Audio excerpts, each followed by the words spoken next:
to have been in a household where nobody could apply for a job that paid a decent salary because there was nobody in the household who had the qualification for that job.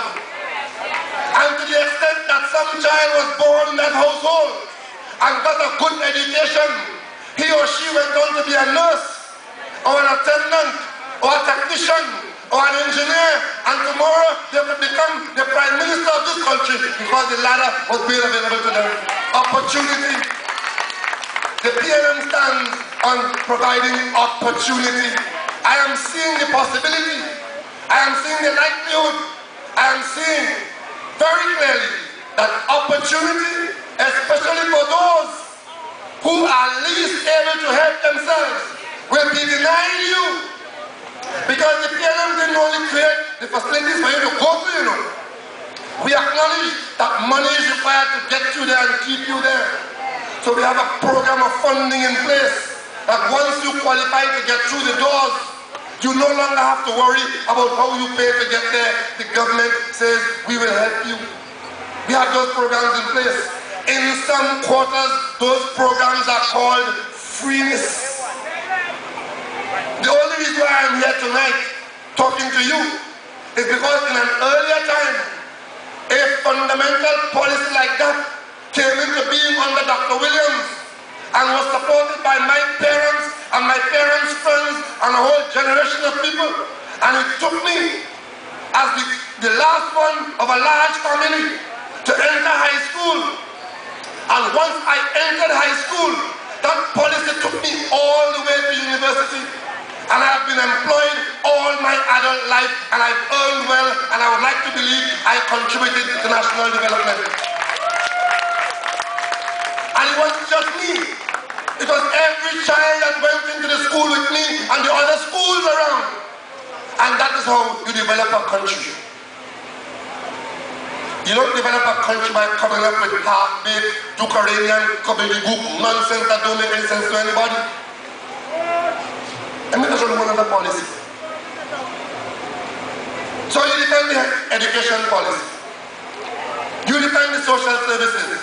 Defend your interests.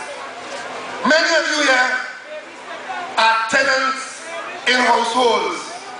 Many of you are living in your parents' households, cheek by jowl with your sister and your brother-in-law, and so on and so on. And you would love to have your own house somewhere, preferably not too far away, but because of where you live, and because there's not too much land in this area to build additional houses on, you may eventually have to move out of here to get your own home somewhere else. And many of you, you look in the papers, and any day you see a lot of buildings for sale, houses for sale. They all start at $1 million. A little old house on the Martin Main Road is $1 million. An apartment anywhere in Dogfight Lane is $1 million. And you ask yourself, how will I ever own an apartment, a townhouse, or a house in this country? And I'll tell you something, I'm putting it to you tonight, that unless the government has a policy that assists you with owning a property in this country, many of you will never in your lifetime be able to own a property in this country. And that's why the PNM had embarked on a policy starting in 2002 to aggressively build all over this country additional housing units wherever land was available. We have never got the support of the opposition because as far as they're concerned, they are not concerned with the fact that you live and share a room with two persons, that you share a house with two families, that you have no hope of getting a house. As far as they're concerned, it is voter padding. That nonsense, voter padding. We were building houses where land was available.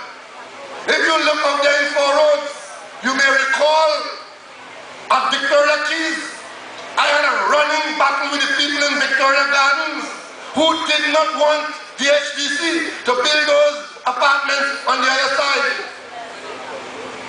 Today, they're standing there, almost ready, coming slowly, but coming nonetheless. Over 300 apartments built by the government costing tens of millions of dollars, but at the end of the day, hundreds of families will find a decent, modern place to live, and that is how your lives will be improved. That's PNM policy. I, as minister, used to drive around the country with my technicians to see where land was available, to see where we could put additional housing. And behind the police station and 4 roads, there were 4 government quarters there, dilapidated houses for police officers, paying $150 a month or some nonsense like that. I had them removed. I got the land for the Ministry of Housing. And today, if you go down there, behind the police station, you'll see a fine tower of modern housing complex going up there, waiting eventually to house families. That is PNM policy. I had to fight a bunch of, I don't know what to call them, people who want to tell me that a squatter in Viewport had the right, by virtue of squatting, to all the land in Viewport behind the cemetery. I had to evict him. For weeks my name was mud on the radio because a squatter was being defended by those who didn't understand that one lawbreaker should not deny hundreds of people proper housing. Go up to George Carver Street, look at the towers going up there, and eventually a number of families would be housed there. Those who want to replace the PNM have stated quite clearly that they will not support any housing construction program of that nature. As I'm speaking to you now, there are 10,000 houses in various stages of completion waiting to be handed out on completion. If those people come into office with a policy that says that the government has no role in doing that, that will be the last set of housing that will be built in this country until the PNM come back into office in whatever year. I'll tell you worse than that. I was in the cabinet in 1994 when there was a piece of NHA land behind Point Kumana here. And the NHA wanted to build about 6 or 7 houses there. I intervened as your MP, and I told Minister Vince Lass, who was the housing minister at the time, instead of building 4 houses and housing 4 families, build apartments, townhouses, and house more people. I think we got about 17 or 18 townhouses there. That was 1994-95. They were completed by election time of 1995. A snap election was called and the government changed. John Humphrey became the Minister of Housing, replacing Vincent Lass. I will tell you, this evening I walked from Westdale all the way down to Point Kumana. I walked into all the developments. I walked into the private housing development, the gated community of Blahoket Villas. I walked in there. You know when I came to Glencoe Villas up there, built by the NHA, I could not even enter.